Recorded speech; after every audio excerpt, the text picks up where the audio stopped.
اگر در دست زنی که لک میمالند، همین لک های سرخی که هست در مسئله از درالمختار میگوید که از جنابت پاک نمی شود.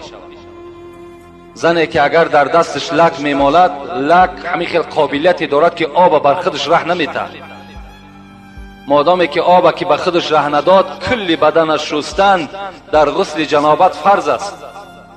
وقتی که اگر ناخن‌هایی که لک دارد، وقتی اونها که اگر آب نرسید، اون زن از غسل جنابت پاک نمی شود. از این خاطر در کدام دستی خواهر و اپا و زنی از شما اگر باشد، این البته شما رخصت نتین اونها را تازه کنند. و آن جوانی که البته امروز ناخونی خچه دراز میکند یا لگ میکند، این شرمندگی است. اخوات جوان، مرد هستی، مرد، نام تو مرد است. تو را خداوند مرد خواندگی هست در قرآن و تو در دنیا هم دعوای مردی داری. نخواه ناخونی دراز یا لک در دست بمانی. امروز جوانای ما و شما شرم ناکرده در گردنها زیره میبندند. امروز شرم ناکرده چله ها در دست میبندند، حالا که این چی است؟ یا زینت زن هستند، آخه برای مرد نیست اینا. رسول اکرم برای همین جوانهایی که زیره دارند، لگ میکنند، ناخون میکنند، چله میبندند، رسول اکرم حدیث مبارکش است که مسلم روایتش میکند: رأى رسول الله صلی الله علیه و سلم خاتما من ذهب فی ید رجل فنزعه فترحه رسول الله صلی الله علیه و سلم. رسول اکرم میگه روز با یک جوان سلام کرد، به ناگاه دستش در چله همون جوان زد.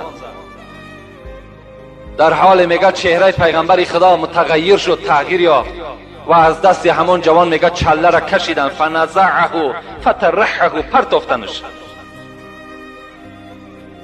وقتی که رسول اکرم از پیش اون جوان رفت، جوانهایی که در اطراف این جوان جمع شده بودند گفتند: خذ انتفع.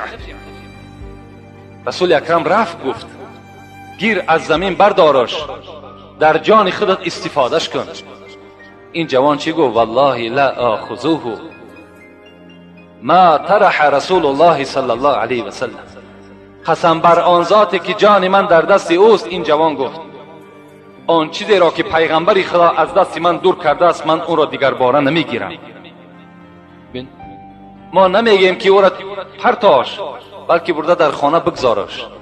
در یک روزی وزنینی وقتی برای تو سوم لازم می شود، سومش کن، در جان تو، در فرزند، در خاندانت استفادهش کن، لکن برای دستی تو حرام است. رسول اکرم گفت: آیا شما میخواهید که پارچه علاوه دوزخ در دست خود بگردانید؟ اشاره به سوی چله طلا کرد. این برای زن زیره